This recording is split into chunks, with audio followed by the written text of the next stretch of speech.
పేదవాడి పక్షాన నిలబడతాం, ప్రజా గొంతుకై నినదిస్తాం. వాయిస్ ఆఫ్ వాయిస్లెస్, తెలుగువారి మనస్సాక్షి సాక్షి టీవీ. సాక్షి టీవీ ప్రసారాల కోసం మీ స్థానిక కేబుల్ ఆపరేటర్ను వెంటనే సంప్రదించండి. అమెరికాలో ఫెడరల్ ఉద్యోగుల తొలగింపునకు సుప్రీంకోర్టు తాత్కాలిక అనుమతి ఇచ్చింది.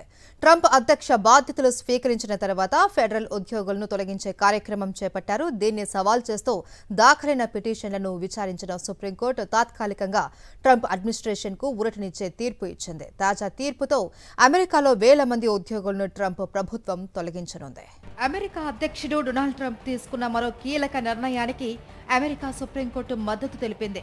ఫెడరల్ ప్రభుత్వ ఉద్యోగులను తగ్గించేందుకు ట్రంప్ అడ్మినిస్ట్రేషన్ చేపట్టిన ప్రణాళికకు సుప్రీంకోర్టు ఆమోదం తెలిపింది. దీంతో వేలాది మంది ఉద్యోగాల తొలగింపు మొదలు కానుంది. హౌసింగ్, ఫెడరల్ విభాగాలు, ట్రెజరీ శాఖల్లో ఉద్యోగుల సంఖ్యను భారీగా తగ్గించేందుకు ఇప్పటికే ట్రంప్ ఆదేశాలు జారీ చేశారు. ఈ ప్రక్రియను స్థానిక కోర్టు నిలిపివేసినప్పటికీ ఇప్పుడు సుప్రీంకోర్టు తాత్కాలికంగా కొనసాగించేందుకు అనుమతి ఇవ్వడంతో ఉద్యోగుల్లో ఆందోళన మొదలైంది. ఈ విషయంలో సుప్రీంకోర్టు న్యాయమూర్తి జస్టిస్ కెటన్జీ బ్రౌన్ జాక్సన్ తీవ్ర అభ్యంతరం వ్యక్తం చేశారు.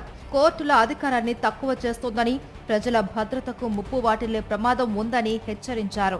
ఇదిలా ఉండగా అమెరికాలో ఉద్యోగ సంఘాలు, స్థానిక ప్రభుత్వాలు ఈ నిర్ణయాలను వ్యతిరేకిస్తూ పోరాటానికి సిద్ధమవుతున్నాయి. ఏదేమైనా ట్రంప్ నిర్ణయాలతో అమెరికాలో పాలనా వ్యవస్థలో భారీ మార్పులు చోటు చేసుకోనున్నాయి. అయితే వాటి ప్రభావం ఏ మేరకు ఉంటుందో వేచి చూడాలి.